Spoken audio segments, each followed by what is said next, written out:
Hello, assalamualaikum.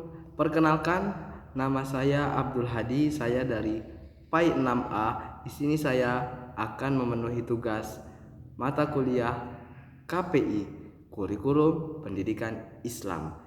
Nah, di sini tugasnya adalah membuat video berdurasi sekitaran 7 sampai 10 menit untuk menjelaskan tentang pembahasan yang sudah dibahas di masing-masing makalah kelompok. Nah, makalah kelompok saya yakni yang berjudul Asesmen dalam Kurikulum Merdeka. Jadi, asesmen dalam Kurikulum Merdeka akan saya terangkan mulai dari sekarang. Pengertian dari asesmen Kurikulum Merdeka adalah yakni suatu proses pengumpulan data. Asesmen memiliki arti suatu proses pengumpulan data hasil belajar siswa. Dari mulai proses pembelajaran hingga akhir pembelajaran. Itulah yang disebut dengan asesmen. Jadi, asesmen tadi adalah suatu proses pengumpulan data belajar siswa dari mulai awal pembelajaran hingga akhir pembelajaran. Asesmen tidak hanya di awal sampai akhir saja, tapi ketika dalam keadaan proses pembelajaran, asesmen juga dilakukan. Karena itu dibutuhkan dalam proses pembelajaran. Itu tadi arti dari asesmen dalam Kurikulum Merdeka. Sekarang kita masuk kepada tujuannya. Tujuan asesmen dalam Kurikulum Merdeka yaitu untuk memahami gaya belajar siswa. Bagaimana siswa ini nyaman, bagaimana siswa ini paham atas pembelajaran yang sedang disampaikan. Itulah tujuan asesmen yang pertama. Yang kedua, memahami kajian atau kemajuan siswa. Jadi step by step dalam pendidikan, dalam pembelajaran siswa dimengerti dan dipahami oleh asesmen. Itu yang kedua. Yang ketiga, mengevaluasi bagaimana hasil belajar siswa, bagaimana dalam suatu proses pembelajaran siswa. Itulah tujuan asesmen. Yang ketiga. Sekarang yang keempat, memotivasi siswa agar semangat dalam belajar. Tadi sudah dimengerti gaya belajarnya, dapat kita mengerti kemajuannya, dapat kita evaluasi struktur pembelajarannya, dan yang terakhir kita memotivasi.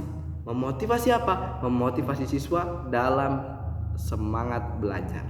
Bagaimana siswa tidak malas-malasan, bagaimana siswa tidak jenuh, bagaimana siswa tidak putus asa atas pelajaran. Inilah tujuan asesmen agar siswa tetap termotivasi belajar. Oke, kita lanjut ke selanjutnya yakni jenis-jenis asesmen dalam Kurikulum Merdeka. Di sini saya akan menjelaskan dua jenis asesmen dalam Kurikulum Merdeka. Yang pertama, asesmen formatif. Apa itu asesmen formatif? Yakni suatu proses penilaian siswa ketika belajar.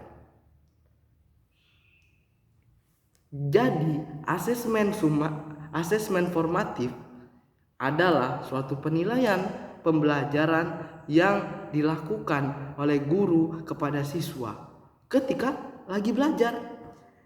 Contoh, lagi belajar tentang materi fikih, maka asesmennya sudah dilaksanakan, lagi belajar fikih. Maka pembelajaran fikih tersebut akan dinilai oleh guru. Apakah siswa memahami pelajaran fikih yang telah guru sampaikan? Apakah siswa dapat mengerti dan memahami apa yang sedang disampaikan, apa yang sedang dipelajari olehnya tentang fikih?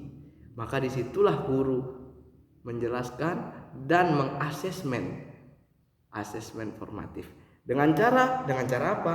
Guru menciptakan suatu pertanyaan, guru menciptakan suatu kuis, bagaimana siswa ini dapat mengerti atau tidak dengan pelajaran fikih tadi. Misal contohnya, bagaimana siswa ini dapat mengerti, maka diuji dengan suatu latihan, pertanyaan atau kuis boleh. Seperti itulah jenis-jenis asesmen yang pertama. Sekarang kita masuk ke jenis asesmen yang kedua, yakni asesmen sumatif. Apa itu asesmen sumatif? Asesmen sumatif adalah proses penilaian atau proses penentuan hasil belajar siswa dalam jangka waktu yang panjang, yakni dalam akhir pembelajaran atau akhir kurikulum.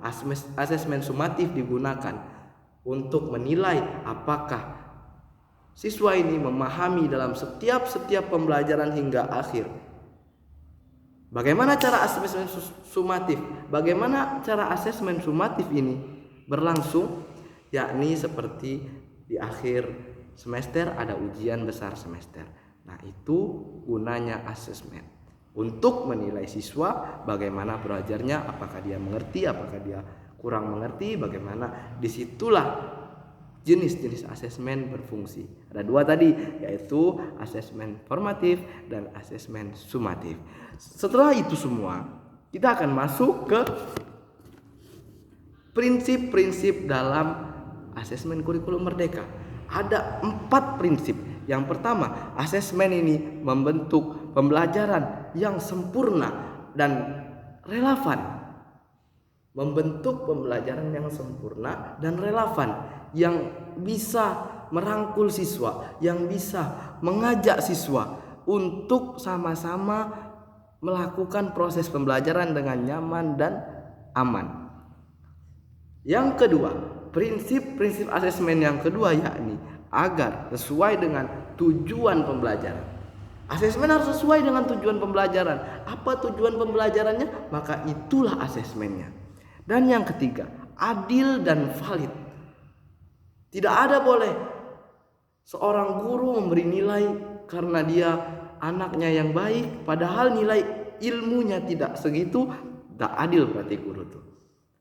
Valid, itu semua harus valid. Yang ketiga, menggunakan berbagai bentuk tugas dan teknik yang mensupport pembelajaran. Itu yang ketiga. Dan yang keempat, laporan asesmen informatif. Tidak boleh laporan asesmen tidak informatif.